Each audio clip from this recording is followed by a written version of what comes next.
బీసీలను ఇంకా అనగదొక్కడానికి చేసినటువంటి ఒక కుట్ర ఈ నివేదిక. ఈ నివేదికను నేను ఎట్టి పరిస్థితుల్లో అంగీకరిస్తలేను.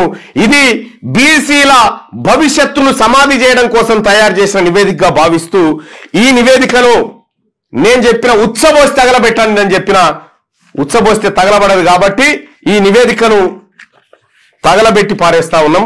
ఇది దొంగ లెక్క. ఈ దొంగ లెక్కను ఎట్టి పరిస్థితుల్లో బీసీలు సహించరు.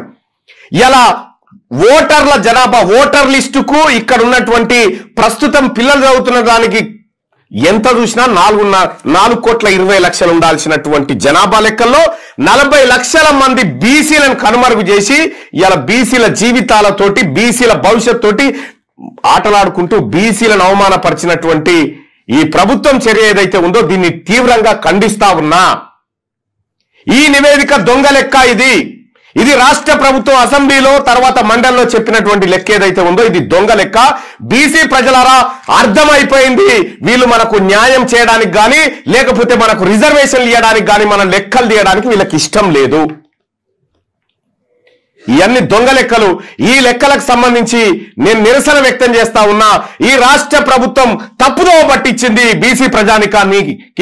160% మంది ఉన్నటువంటి బీసీలను కేవలం 46% మంది మాత్రమే హిందూ బీసీలు అని చూపించి బీసీల లెక్కను తొక్కిపెట్టి 8% ఉన్నటువంటి వాళ్ళని 15%గా ఉన్నట్టుగా ఓసీల లెక్క చూపించినందుకు నిరసనగా ఈ రాష్ట్ర ప్రభుత్వం చేపట్టినటువంటి దుర్మార్గమైనటువంటి దొంగ సర్వేకు నిరసనగా ఈ పేపర్లను తగలబెడతా ఉన్నా.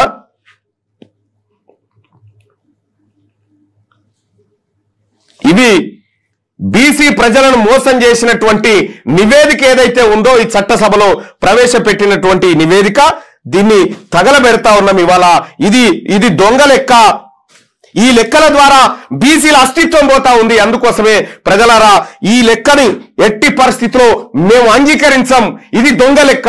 ఇది జానారెడ్డి చేసినటువంటి సర్వే. ఈ సర్వేని మేము ఎట్టి పరిస్థితిలో అంగీకరించాం.